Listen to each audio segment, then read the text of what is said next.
ஹல்லேலூயா. போதா அடுத்து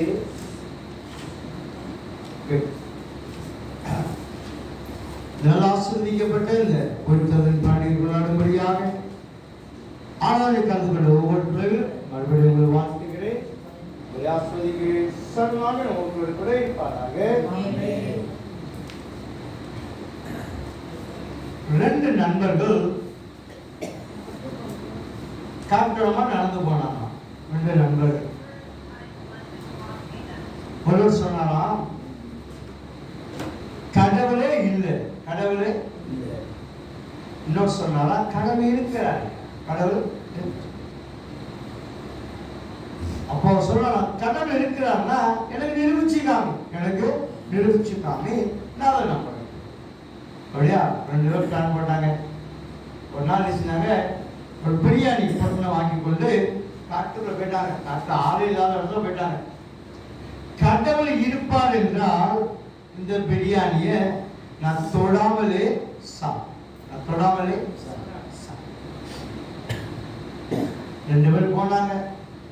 பெரிய மரத்தடி இருக்கு, அங்க உட்கார்ந்தாங்க ரெண்டு பேரும். கடவுள் வரவாரா பார்ப்போம் அப்படின்னா, கடவுள் வரவாரா. மத்திய காலையில் உட்கார்ந்தாங்க. 6 மணிக்கு உட்கார்ந்தவங்க. 7 ஆச்சு, 8 ஆச்சு, 9 ஆச்சு, 10 ஆச்சு, ஒருத்தரும் வரல. கடவுளும் 11 ஆச்சு, 12 ஆச்சு, 13 ஆச்சு, 14 ஆச்சு, 15, 16, 17 ஆச்சு. அப்படியே சூரியன் கீழே போகுது. என்னடே கடவுள் இருக்காரு, நீயே நாமளே கடவுள். ஒரு 6:30 போல ஒருவர் அந்த வழியாக மரத்துல மண்டையில பெரிய விரல் கட்ட சமந்துட்டு வந்தார். அப்போ பேசல, இவரை பார்த்தாரு. அந்த விரல் கட்டை கீழே வச்சுட்டு பேச போகும்போது அவங்க ஒண்ணுமே சொல்லல. பேசிட்டு ஒரு பிரியாணி போட்டோன்னு பக்கத்துல இருந்தா பாத்துக்கிட்டாரு. அப்போ அவனும் பார்க்கறாங்க, இந்த பிரியாணியும் கிறுக்கு பிடிச்சிட்டாங்க. பிரியாணி வச்சுட்டு சாப்பிடாம இருக்காங்களே. கொஞ்ச நேரம் ஆச்சு, சரி இவனதான் சாப்பிடல, நம்ம தான் செய்வோம். வயிறு பசி பயங்கரமா இருக்கா போய் அதனால பிரியாணி போட்டு திறந்தாரு.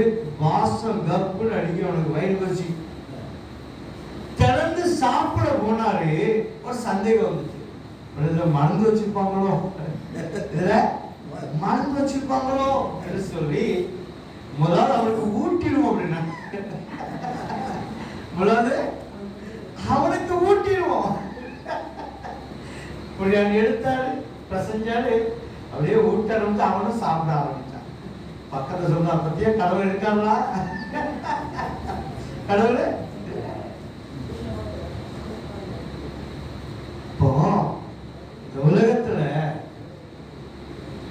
வந்தாரு, நமக்காக ரத்தம் சிந்தினாரு, மரித்தாரு, அடக்கம் பண்ணாரு, மூணாவது உயிரோட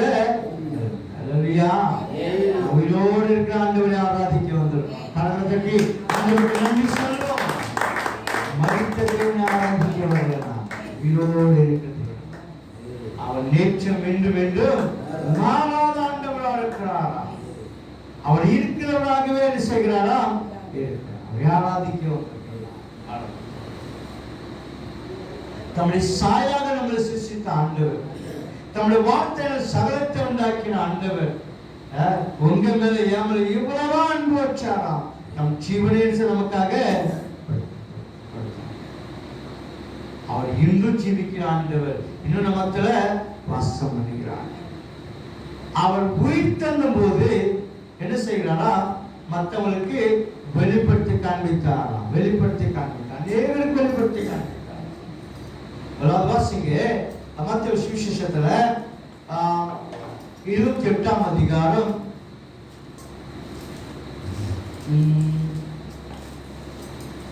5ஆம் வசனம் வாசிங்களேன். தூதன் அந்த ஸ்திரீயை நோக்கி, நீங்கள் பயப்படாதீர்கள், சிலுவையில் அறையப்பட்ட இயேசுவை தேடுங்கள் என்று அறிவே, அவர் இங்கே சொன்னபடியே உயிர்த்தெழுந்தார். அல்லேலூயா. அவர் சொன்னபடியே உயிர்த்தெழுந்தாராம். நீங்க பாத்தீங்கன்னா வசனம் வாசிக்கும் போது அவர் சீஷத்தை சொன்ன என்ன சொன்னாராம், என்னை என்ன செய்வாங்க, இவங்க பிடிச்சிட்டு போவாங்க, என்னை அடிப்பாங்க, என்னை வாழ்நாள் அடிப்பாங்க, என்னை சித்தம் பண்ணுவாங்க, சிலுவையில் அடைப்பாங்க, நான் அடக்கம் பண்ணப்படுவேன், 3 நாள் சேவை. அவர் சொன்னார், செய்து முடித்தார். அப்ப அவர் உயிர்த்தெழுதலை முதலாவது அந்த செய்தி சொல்றது யார் தெரியுமா? வாசிங்க, அது அதிகாரம் வாசிங்க. அடுத்த சொன்னா நாம் சொன்னபடியே உயிர்த்தெழுந்தார், கர்த்தரை வைத்த இடத்தில் வந்து பாருங்கள், சீக்கிரமாய் போய் அவர் மரித்தோரிலிருந்து எழுந்தார் என்று அவருடைய சீடர்களுக்கு சொல்லுங்கள். சொன்னது யாரு? முதலாவது 1ஆம் வசனம் வாசிங்களேன். ஓய்வு நாள் முடிந்து விடிந்து வருகையில் மகதலேனா மரியாளும் மற்ற மரியாள். அல்லேலூயா. சுவிசேஷ அறிவிப்பதிலே பெண்களுக்கு தான் முதல். பெண்கள் அங்க ஆண்கள் வந்தா சொல்லல, பெண்கள் தான் செய்யணும். பெண்கள் வந்தது சொல்லி இன்னும் அதிகாரத்தை சுவிசேஷம் சொல்லப்படுகிறது. ஆனா முதலாவது அறிவித்தது நல்ல செய்தி யாராம்? மரியா. அல்லேலூயா. அதான் இன்னைக்கு பெண்கள் ஆளுங்க பெண்களை தான் செய்றாங்க. ஆண்களுக்கு இடமே அவங்களுக்கு நேரமோ இருக்காது. ராம்பை யாருன்னா சொல்லுவா, ராம்பை அவர் உயிர்த்தெழுந்தார். அவர் இங்க இல்ல, இன்றும் கலை நினைச்சது திறந்தே இருக்குதியா, திறந்தே இருக்கு. அநேகர் சொன்னாங்க நான் உயிரோட இருப்பேன்னு சொன்னாங்க. ஆனா ஒத்துழைச்ச சரித்திரத்தில் இன்னோட யாரையும் பதிவிடல. இவர் என்னைக்கு மரித்து உயிர்த்தெழுந்தாரோ அன்றைய சரித்திரத்தில் இடம் பெற்றிருக்கு. Before Christ, after death. 2 பேர் அவர் இறந்ததுக்கு முன்பாக, அவர் உயிர்த்ததுக்கு பிறகு 2 பேர் சரித்திரத்தை 2ஆக பிரிக்கப்பட்டார். அல்லேலூயா. அவர் உயிர்த்ததுனால என்ன நன்மை நமக்கு? அல்லேலூயா. அவர் அடக்கம் பண்ண கடவுள் இருந்தாலே நம்முடைய வாழ்க்கையிலும் அநேக பலவிதமான கட்டுகளோடு செய்யும். மனுஷ வாழ்க்கை வரும் பலவிதமான இக்கட்டில், துன்பத்தில், பாடுகளில், துயரத்தை வேறதான் செய்யலாம் அகப்பட்டுக் கொண்டிருக்கிறார். ஆனா இயேசு எப்படி உயிர் தந்தாரோ அதே போல் நம்முடைய வாழ்க்கையில ஒரு மாற்றம் செய்யணும். நம்முடைய பேச்சில் ஒரு மாற்றம், நம்முடைய செயலில் ஒரு மாற்றம், நம்முடைய கிரியையில் ஒரு மாற்றம், நம்முடைய முயற்சியில் ஒரு மாற்றம், நம்முடைய வேலையில் ஒரு மாற்றம், நம்முடைய குடும்பத்தில் ஒரு மாற்றம், நம்முடைய தனிப்பட்ட வாழ்க்கையில் சொல்லும் ஒரு மாற்றங்கள் காணப்பட வேண்டும். இப்படியே எடுத்து போக கூடாது. இப்படியே சொல்றது ஒரு மாற்றம். எப்படி அவர் கல்லறையிலிருந்து வெளியே வந்தாலோ அதே போல நம்முடைய வாழ்க்கை எதுல கட்டப்பட்டு இருக்கிறோமோ, எதுல நம்ம சின்னப்பட்டு இருக்கிறோமோ, எதுல நம்ம விழுந்து இருக்கிறோமோ அது நம்ம நினைச்சோம் வெளியே. அப்ப அந்த கல்லறையில் அடைக்கப்பட்டவர்கள் அவரை காணப்படாதது போல நாம நினைச்ச இந்த உலகத்துல என்ன செய்யணும், சில காலத்துல அடிமைப்படாதபடி அந்த அடிமைத்திலிருந்து செய்யணும் விடுதலை அடையும். அவர் உயிர்த்தெழுதப்படும் செஞ்ச காரியம் என்ன தெரியுமா? முதலாவது வாசிங்க, அந்த யோவான் சுவிசேஷத்துல 24ஆம் அதிகாரம் 24 27 வரை என்ன சொல்லப்பட்டிருப்பாங்க?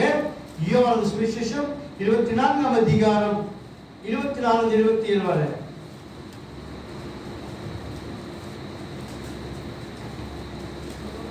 யோவான் சுவிசேஷம் 24ஆம் அதிகாரம்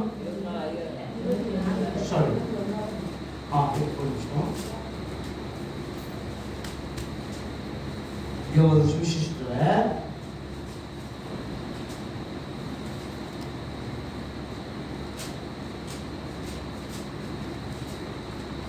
24ஆம் வசனம் பாருங்க. 21ஆம் அதிகாரம்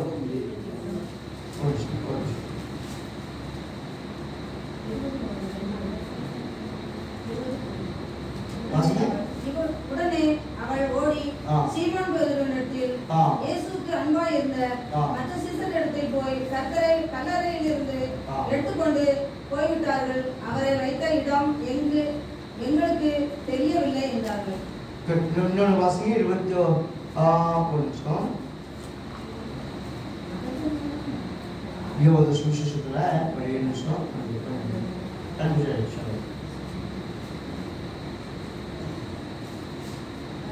யோவான் சுவிசேஷம்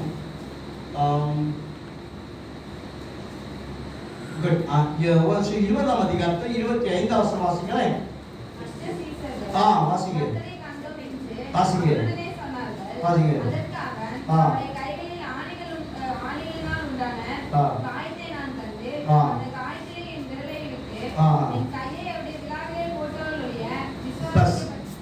அவரோடு கூட இந்த சீஷராகிய தோமா என்பதற்கு 24ஆம் வசனம் வாசிக்கும் போது தோமா என்பவர் அந்த இயேசுவை இதுக்கு முன்னாடி சீஷத்தை வெளிப்படுத்தி காண்பித்த உயிரோடு இருக்கிறத தோமா இல்லாதனாலதான் அவர் தோமா என்ன சொல்றாரு, நான் அவருடைய கைகளிலும் கால்களையும் அந்த அந்த ஆணி அடிக்கப்பட்ட அந்த காயத்துள்ளே என் கையை போட்டால் வழிய நினைச்ச மாட்டேன்.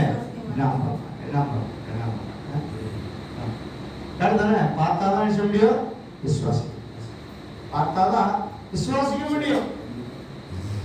அத்தோமா சொல்றாரு, அவர் உயிர்த்தெழுந்து விட்டால் நான் நினைச்சவன் அவரை தொட்டு பார்க்க வேண்டும், அப்பொழுது நினைச்சவன் விசுவாசிப்பேன் சொல்லி தோமா சொல்லும் போது அடுத்த சொல்லுவாங்க. மறுபடியும் என்ன சொல்றார், தோமாவுக்காக மறுபடியும் வந்தார் பாருங்க. வாசிங்க வாசிங்க.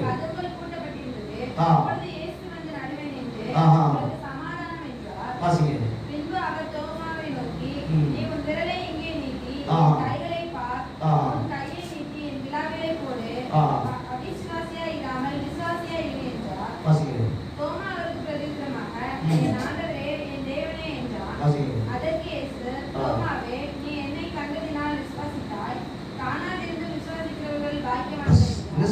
தோமாவுக்கு வெளிப்படுத்தி காண்பித்தாங்க. தோமாவே என்ன சந்தேகப்படுகிறாய்ப்பா, நீங்க வந்துப்பா, நீ எப்படி யோசித்தாயோ அப்படி கைகளும் கால்களும் சரி உன் விரல போட்டு அவிசுவாசமாயிடாம விசுவாசம். அப்ப நீங்க நான் யாரு பார்த்தோம் ஆண்டவர் பார்த்தோமா பாத்தீங்களா? பார்க்காமலே இந்த தோமா போலவே என்ன சொல்ற பாருங்க, அந்த பாருங்க அதற்கு இயேசு தோமாவே நீ கண்டதினால் விசுவாசித்தால் காணாதது விசுவாசிக்கிறவன் அல்லேலூயா. நீங்க என்ன செய்யணும், பாக்கியவான்களா இருக்கிறீங்க. பார்க்கல ஆனா விசுவாசிக்கிறோம். இயேசு எனக்காக இந்த புலகத்தை வந்து எனக்காக அடிக்கப்பட்டார், நொறுக்கப்பட்டார், அவர் குத்தப்பட்டாரு, அவர் மரித்து அடக்கம் பண்ணப்பட்டார், 3 நாள்ல உயிரோடு எழுந்தார். அல்லேலூயா. நீங்க நான் விசுவாசத்தோடு செய்கிறோம், அவர் சமூகத்தை வந்து அல்லேலூயா. கரத்துக்கு ஆண்டவருக்கு நன்றி சொல்லுவோமா. நாம் விசுவாசத்தோடு இருக்கிறோம். அவர் உயிர்த்தெழுந்ததுனால அவர் எல்லாத்தையும் வெளிப்படுத்தி விட்டு தோமாவுக்கும் வெளிப்படுத்தி சொல்றாரு, என் தேவனே ஆனா இன்று நாம் என்ன செய்யறோம், மரணத்தை அவர் பிறப்பின் என்ன செய்யறோம், பிறப்பின் பண்டிகை கொண்டாடிட்டோம். 2வது அவரை உயிர்த்தெழுதல் பண்டிகை கொண்டாடிட்டோம். அடுத்தது ஆசிங்க அப்போஸ்தலர் புத்தகம் 1ஆம் அதிகாரம், அப்போஸ்தலர் புத்தகம் 1ஆம் அதிகாரம் 11ஆம் வசனம் நினைக்கிறேன். வாசிங்க. கலிலேயராகிய மனுஷரே, நீங்கள் என் வானத்தை ஏன் வானத்தை அண்ணாந்து பார்த்து நிற்கிறீர்கள்?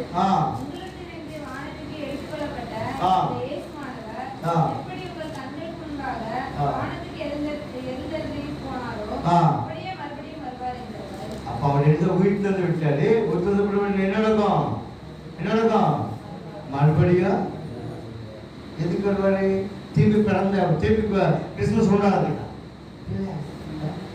அது ஒரு கதை ஒன்று இருக்கு பார்த்தீங்களா. ஒரு திருடன் ரொம்ப திருடிச்சே இருந்தான். அதனால ஒரு நாள் அந்த சொல்லுவாங்க அதை போல பல நாள் திருடன் ஒரு நாள் திருடன் போது பிடிபட்டும் போது அவன் சிறைச்சாலை ஒன்று போட்டாங்க. சிறைச்சால அந்த காவத்தில் இருந்தவரு அவருடைய நண்பராக இருந்திருக்கார். அதனால என்னப்பா இப்படி பண்ணிட்டியே, என் நண்பராக இருந்து இப்படி கலவரம் மாட்டிக்கிட்டேன்னு சொல்லி அந்த டைம்ல உதவி பண்ணி அவளை வெளியே எடுத்துட்டார். நாட்கள் கடந்தது. ஆனால் இப்படி என்ன செய்யல, அந்த கலவை விடவே இல்லை. மறுபடியும் தோன்றுச்சு. மறுபடியும் தான் பிடிப்பட்டாரு. காவல்துறை ஜெயிலில் காவல் அடைக்கப்பட்டாரு. நீதிபதி முன்பாக நிற்கப்பட்டார். எப்பா என்னப்பா அப்படி தப்பட்டு நிற்கியே அப்படின்னு சொல்லி நீங்க பாத்தீங்கன்னா இந்த காவல்துறையில இருந்த அவரு எங்க போயிட்டாரு, லாயரா போயிட்டார், வக்கீலா போயிட்டார். சரி நம்ம நண்பருக்கு இருக்குன்னு சந்தோஷப்பட்டு நம்ம மறுபடியும் காப்பாற்றணும்னு சொல்லி எடுத்துதானா அந்த நண்பர்கிட்ட சொல்லிப்பா எப்படியாரு காப்பாற்றுவான்னு சொல்லி எடுத்துதானா அந்த நண்பர் மூலமாக அவர் காப்பாற்றப்பட்டு வெளியே வந்துட்டார். நாட்கள் கடந்தது, வாழ்க்கையில மாற்றம் வரல, சூழல் அப்படியே தான் இருந்துச்சு.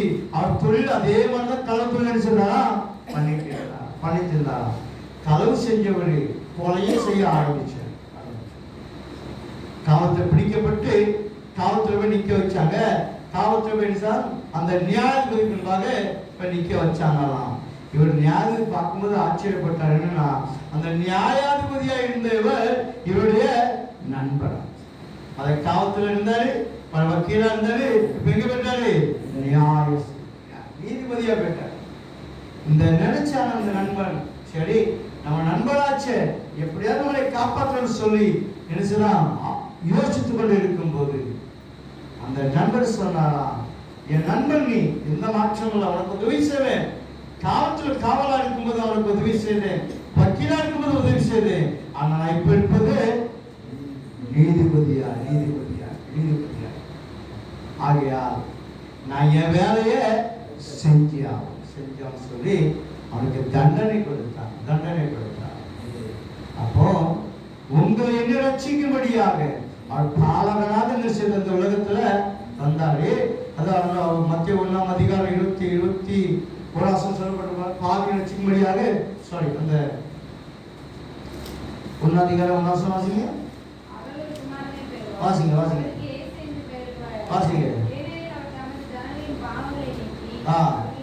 பாவலை நீக்கி ரட்சிக்கும்படியாக ஒரு பாலகனாக நினைச்சதாரா இந்த உலகத்துல வந்துட்டு 33 ஆண்டு இந்த உலகத்துல வந்தாரு.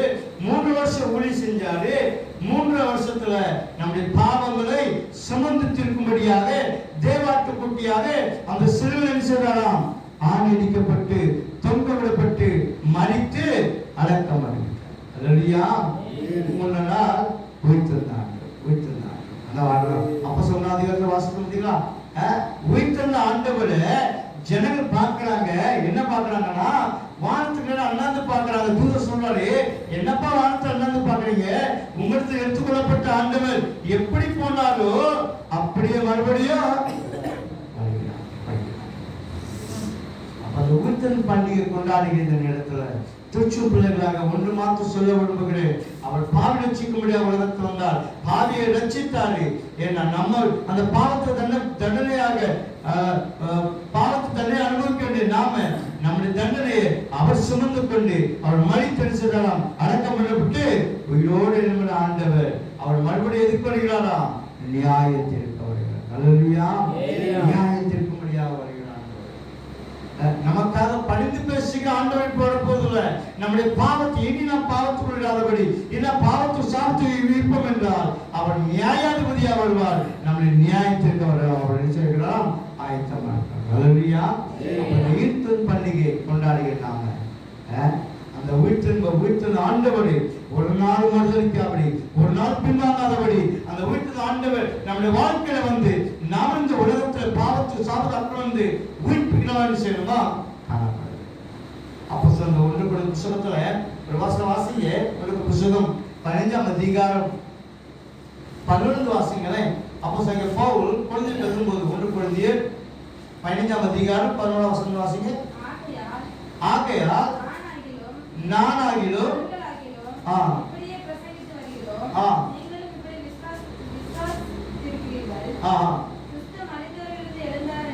கிறிஸ்து மரித்தோடு எழுந்தார் என்று பிரசங்கிக்கப்பட்டிருக்கிற மரித்த இல்லை என்று எப்படி சொல்லலாம்? மரித்து விட்டது இல்லாவிட்டால் கிறிஸ்து எழுந்திருக்கவில்லை. கிறிஸ்து எழுந்திருக்கவில்லை என்றால் எங்க பிரசங்கம் விடுதா? உங்க விசுவாசம் விடுதா? மரித்து விட்டாவிட்டால் தேவன் எழுப்பாத கிறிஸ்துவை வாசிங்க வாசிங்க வாசிங்க வாசிங்க.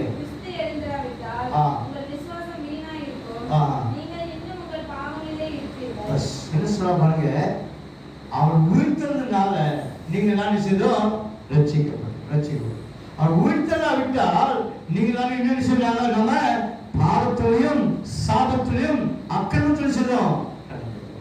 அவர் உயிர்த்ததுனால நம்முடைய பாவத்தை சுமந்து தீர்த்து விட்டு அவர் பரலோகத்தில் உயிரோடு எழுந்ததுனால நீங்கள் நானும் அந்த பாவத்தின் செய்தோம் விடுவிக்கப்படும். அந்த சாபத்தை விடுவிக்கப்பட்டிருக்கோம். இனி என்ன செய்யக்கூடாது? அடிமை என்ன செய்யக்கூடாது? எப்படி அவர் கல்லறை அடைக்கப்பட்டவளா காணப்படாது, கல்லறை திறந்து வெளியே வந்தாரோ அதே போல் நாமளும் இனி பழைய வாழ்க்கையை வாழாதபடி, பழைய குணாதிசயம் நமக்கு இல்லாதபடி, பழைய சாபம் நமக்கு இல்லாதபடி நீங்கள் நானும் புதிதாக நிச்சயமா காணப்பட வேண்டும் என்று சொல்லி ஆண்டவர் விரும்புகிறார். அல்லேலூயா. ஆண்டவர் உங்களை என்னையும் இந்த பாவத்திலிருந்து ரட்சிப்பு கொடுக்க வந்தாலே, பாவத்து சாபத்திலிருந்து விடுதலை கொடுக்க வந்தாலே, மூன்றாவதாக என்ன செய்திருக்கிறார்? மற்றவர்களுக்கு என்ன செய்யமா சுவிசேஷமாக சொல்லும்படியாக தெரிந்து வச்சிருக்கிறார். அல்லேலூயா. அந்த வாசிங்க மத்தேயு சுவிசேஷம் 28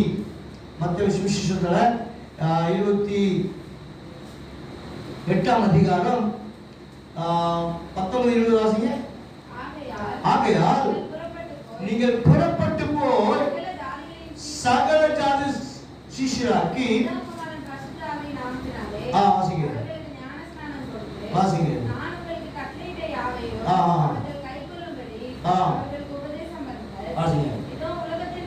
உலகத்தின் முடிவு இருந்து அல்லேலூயா. அவர் எதுக்கு வந்ததால் உயிர்த்தெல்லாம் ரெண்டாவது நம்மோடு கூட இருக்கும். அல்லேலூயா. அந்த உயிர்த்த நல்ல செய்தியை நாம் மற்றவர்களுக்கு என்ன செய்யணும்? சொல்லும்படியா புறப்பட்டு போங்க சகல ஜாதி சீஷராக்கி என்ன செய்யுங்க? மற்றவர்களுக்கு அந்த நல்ல செய்தியை செய்யணுமா சொல்லும்படியாக அந்த உங்களை என்ன தெரிந்து வச்சிருக்கிறார். ஆஸ்வதிக்கப்பட இந்த இரவுல உயிர்த்தல் பண்டிகை கொண்டாடும்படியாக, அந்த உயிர்த்தல் ஆண்டவருடைய சுவிசேஷத்தை அறிவிக்கும்படியாக அந்த உங்களை என்ன செய்திருக்கிறார்? தெரிந்து வச்சிருக்கிறார். நீ பழைய வாழ்க்கை வாழாவடி, நீ பழைய குணாதிசயம் எடுத்துக்கலாவடி, நீ பழைய காரியம் எடுத்துக்கலாவடி, நம்முடைய வாழ்க்கையில் மாற்றங்கள் காணப்பட வேண்டும், நம்முடைய கிரியைகள் மாற்றம் காணப்பட வேண்டும், நம்முடைய பேச்சுகள் மாற்றம் காணப்பட வேண்டும். நம் மற்றவர்களுக்காக அந்த வீட்டில் ஆண்டவரை வெளிப்படும்படியாக வெளிக்காட்டும்படியாக, மற்றவர்களை பற்றி நம்ம அவருடைய சுவிசேஷமா சொல்லும்படியாக அந்த உங்களை என்ன செய்திருக்கிறார்? வித்தியாசமாக உங்களை படித்து வச்சிருக்கிறார். அல்லேலூயா. ஆஸ்வதிக்கப்படும் தேவன் அவர் சமூகத்தில் காத்திருக்க பிள்ளைகள் அவர் பிறப்பின்படி கொண்டாட இருந்திருக்க நாம நம்முடைய வாழ்க்கை நிச்சயமா மாற்றம். நீ நம்ம அடிமையால, நீ பாவத்து சாபத்துக்கு அடிமையால, அவர் எப்படி நம்முடைய பாவத்தை சுமந்து தீர்த்து நமக்காக ரத்த சிந்தி மடித்து அவருடைய உயிர்த்தெழுந்த போல நாம புதிய சிஷ்யாக நிச்சயமா காணப்படும். புதிய வாழ்க்கை நாம் காணப்பட வேண்டும். புதிய எல்லா புதிதாக காணப்பட வேண்டும் சொல்லி ஆண்டவர் விரும்புகிறார். ஆஸ்வதிக்கப்படும் அது சமூகத்தில் காத்திருக்கிறது. நம்முடைய வாழ்க்கையில் மாற்றங்கள் காணப்பட வேண்டும். நம்முடைய குடும்பத்தில் மாற்றம், நம்முடைய பிள்ளைகளுடைய வாழ்க்கையில் நிச்சயமா ஒரு மாற்றம் காணப்படும். நல்லா ஆஸ்வதிக்கப்படும் சமூகத்தில் காத்திருப்பது யார் மனங்கள் படுகிறது. கண்கள் கல்லறையில் அவர் அடைக்கப்பட்டவனா காணப்படல, கல்லறை திறந்தவனமாகுவர். கல்லறிலிருந்து அவர் உயிர்ப்பித்த ஆண்டவரை போல நாமளும் இந்த உலகத்தில் அடிமையா இருக்கக்கூடாது, இனி பாவத்து சாபத்துக்கு அடிமையா இருக்கக்கூடாது. நம்முடைய வாழ்க்கையில மாற்றங்கள் காணப்பட வேண்டும். நம்முடைய சூழ்நிலை மாற்றம் காணப்பட வேண்டும். நம்முடைய குடும்பத்தோட மாற்றம் காணப்பட வேண்டும். நம்முடைய பிள்ளைகளுடைய வாழ்க்கையில மாற்றங்கள் காணப்பட வேண்டும். இனி அடிமை இல்லை, நாம் இனி சாபத்துக்கு அடிமை இல்லை, நாம பாவத்துக்கு அடிமை இல்லை. நீங்கள் விடுவிக்கப்பட்டவர்களாக அவர் எப்படி அவரை அவர் மேற்கொள்ள முடியலையோ அதே போல இந்த உலகத்தின் பாடுகள், இந்த உலகத்தின் கஷ்டங்கள் உங்களை மேற்கொள்ளாமல் இருப்பதற்கு ஒவ்வொரு நாள் கடைபிடித்து நடக்கும்போது பற்றி பிடிக்கும் போது நீங்கள் நானும் பரிசுத்தமாக இருக்கும்படியாக அவர் உங்களுக்கு எனக்கு உதவி செய்கிறவர்களா இருக்கிறார். அவர் சொல்ற உலகத்து முடிவுள்ள கடைசி நாள் கூட நான் உங்களோடு கூட சொல்ல நம்மோடு கூட இருக்கும்படியாக, நம்முடைய பிள்ளைகளோடு கூட இருக்கும்படியாக, நம்முடைய குடும்பத்தோடு கூட இருக்கும்படியாக அந்த வீட்டில் ஆண்டவரை நீங்கள் நான் பிரதிவிக்கிறவர்களாக, அனைவருக்கு அறிவிக்கிற பார்த்தவனாக எடுத்துக்கப்படுத்த முடியாது. அவருடைய கட்டளை தாழ்த்தி அர்ப்பணிப்போமா? மகா இறக்கும் கிழமை பசுக்குள்ள தகப்பனே, நல்லா ஆசீர்வதிக்கப்பட்ட இந்த நாளே ஒருத்தர் பண்டிகை ஆண்டவரே உலகம் முழுவதும் அப்பா அப்பா இந்த நாளைப்பா கொண்டாடி கொண்டிருக்க இந்த நேரத்தில் ஆண்டவரே ஒவ்வொருத்தருடைய வாழ்க்கையில மாற்றங்கள் காணப்பட கிருபை செய்யுங்க. ஏதோ ஆலயத்துக்கு போனோம், ஆலயத்தோம் நம்ம இஷ்டமாக வாழாதபடி ஆண்டவரே அப்ப அந்த உயிர்த்ததை அந்த அந்த அதுக்குரிய அப்பா உயிர்த்ததை மகத்துவத்தை அறிந்து கொள்ளும்படியாக, அந்த மகத்துவத்தை சொல்லும்படியாகும் அதை எடுத்து வைப்படுத்தும் சொல். அதை கத்தனை தாக்கி அர்ப்பணிப்போமா? 40 பாசம் இருந்தோம், 42 நாட்கள் இருந்தோம். நீ கொண்ட இஷ்டம் கொண்டே நம்ம போய் இஷ்டம் போல வாழ வேண்டும் அல்ல. உலகமெங்கும் சுவிசேஷத்தை நான் உங்களோடு கூட இருக்க போறேன், நம்மளோடு கூட இருக்க போறேன். நல்லா ஆஸ்வதிக்கப்படுது. அப்படியே கத்தனை தாக்கி அர்ப்பணிப்போம். மகா இறக்கும் கிருபை பசுக்குள்ள தகப்பனே, இந்த நாளாண்டவரப்பா உலகத்தில் ஒவ்வொரு ரட்சிப்பு பெற்றுக்கொண்ட நாளப்பா, மரணத்தை ஜெயித்த ஒரு நாளாண்டவர், பாதாளத்தை மேற்கொண்ட ஒரு நாளப்பா, மரணத்தை ஜெயித்து வைத்த ஆண்டவர்ப்பா. அதே போல நான் இந்த உலகத்தோடு வேஷம் விட்டு வராபடி, இந்த உலகத்துக்கு அடிமையாகாதபடிப்பா, அப்ப அந்த அடிமத்தில் விழுந்து போறாபடி, அந்த அடிமத்தில் கண்ணில் சிக்கிக் கொள்ளாதபடியப்பா தேவன் எல்லாவற்றையும் விடுதலை கொடுத்த ஆண்டவர் பயன் அந்த விடுதலோடு நாங்கள் வாழத்தக்கப்பா, விடுதலை ஆராதிக்கத்தக்கப்பா, அந்த அந்த வீட்டில் அப்பா அப்பா ஆசீர்வாதத்தை பெற்றுக்கொள்ளும்படியாக கேள்வி செய்யப்பா. அந்த ஒவ்வொரு கருத்தை அர்ப்பணிக்கப்பா. அந்த பிள்ளைகளாகப்பா அந்த வீட்டில் ஆசீர்வாதத்தை ஒவ்வொரு பிள்ளை கட்ட முடியாது ஜெபிக்கிறப்பா. நாங்கள் அநேக முறைப்பா அநேக நேரத்தில்ப்பா அப்பா கட்டப்பட்டவர்களா காணப்படுகிறோம். எல்லா கட்டுகளை நீக்கி போட்டப்பா விடுதலை கொடுத்தாண்டவர்களப்பா, சுகத்தை கொடுத்து ஆரோக்கியத்தை கொடுத்து இப்படி வாங்கியப்பெல்லாம் நிறைவேற்றி முடியாது ஜெபிக்கிறோம். சமத்து பிரிசலைகள் புரியாத தேவனக்கா அந்த ஒவ்வொரு பேருடைய முகத்தில் ஆண்டவரப்பா அவருடைய முகத்தில் ஒளி பிரகாசிக்கட்டுமா. அந்த வீட்டின் ஆசீர்வாதத்தை பெற்று திணிசத்தை கிருபை செய்யும். மரணம் மேற்கொள்ளல ஆண்டவர், பாதாளம் மேற்கொள்ளல, கல்லறை மேற்கொள்ளல போகல, நீ மேற்கொண்டப்பா ஜெயித்து கொடுத்த போல நாங்கள் எங்க வாழ்க்கையில வெற்றியுள்ள வாழ்க்கை வாழ, ஜெயிக்கிற வாழ்க்கை வாழ எங்களுக்கு கிருபை செய்யும். அந்த ஒவ்வொரு பிள்ளைகளை ஆசிரியர் என்ன சிந்தனைகள் எந்த வாங்கி எதிர்பார்ப்போடு இருக்கிறாங்களோ அந்த சிந்தனை நிறைவேற்றி முடியாது உங்களுடைய கத்தை தாழ்த்தி அர்ப்பணிக்கிறோம். பொருட்படுத்திக் கொள்ளுங்கள். இயேசு கிறிஸ்துவின் நல்ல பிதாவே.